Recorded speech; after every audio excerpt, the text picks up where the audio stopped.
Mini episode 141 of the FDH Lounge is brought to you by Outside the Box Score, your home on the web for entertaining sports columns and videos. Follow them on the web at OutsideTheBoxScoreblog.com. The FDH Lounge. You'll want to schedule your life around it.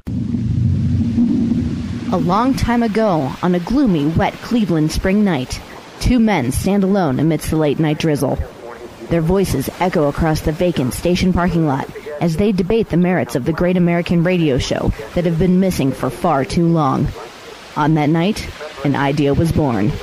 That idea became the FDH Lounge.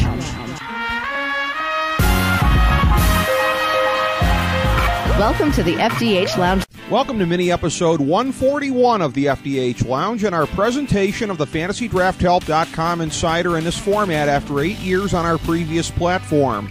This is FDH Managing Partner Rick Morris here with our 2012 NBA Draft Preview Show. The headlines of this draft are that it is far deeper than the past few ones and that Kentucky power forward Anthony Davis is the consensus number one that was missing last year. Incidentally, Davis is already a defensive powerhouse with a still developing offensive game. FDH Hoops analyst Nate Noy compares his offensive upside to that of Hakeem Olajuwon, which explains why he is so much in demand. But the key issues of this draft go far beyond that. In a moment, our 2012 NBA Draft Preview Show.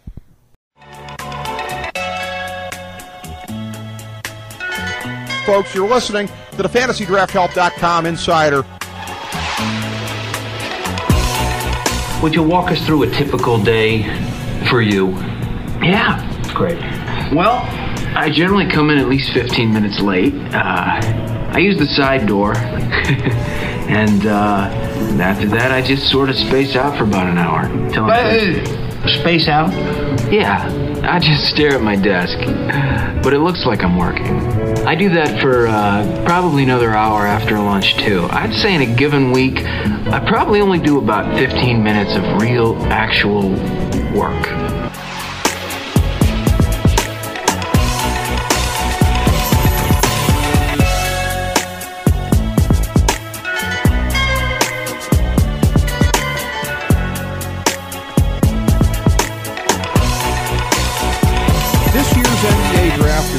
At point guard, but that's not surprising because the past few NBA drafts have been very weak overall, but strong at point guard. So the cyclical nature of the college game manifests itself in both ways there. One of the reasons that this draft is so deep is the fact that many top players who would have been one and done last year were hesitant to turn pro with the notion that the NBA lockout could last all year.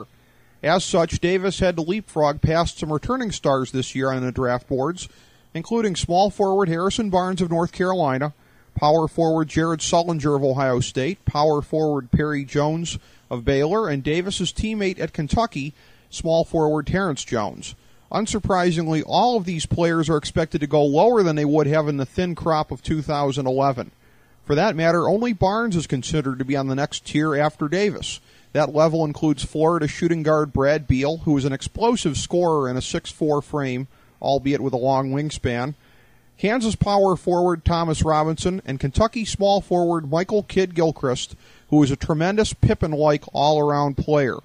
It's striking that the next level does not necessarily include UConn center Andre Drummond, who came into this season as a strong candidate to be number one overall, but fell possibly out of the top 5 because of his boom or bust profile. He figures to either be Eddie Curry or Dwight Howard, and most bad teams can't afford that kind of a gamble. The pivot position is the second weakest in this draft, most accurately described as average. Small forward is better than that, with power forward and shooting guard as the very best ones. As such, there will be some power forwards like Sullinger and Arnett Moultrie of Mississippi State likely to slip, and some shooting guards who may do likewise, such as Austin Rivers of Duke and Jeremy Lamb of UConn. The shooting guards are also not helped by the fact that few lottery teams have a crying need to fill the position this year. The draft is also dominated by players from the power schools, even more so than usual. Kentucky and North Carolina, who were two of the most loaded teams on paper in recent NCAA history last year, should have multiple lottery picks between them. The Wildcats, as mentioned, should have 2 top 5 picks, potentially 1 more lottery pick, and an additional 2 picks in the first round.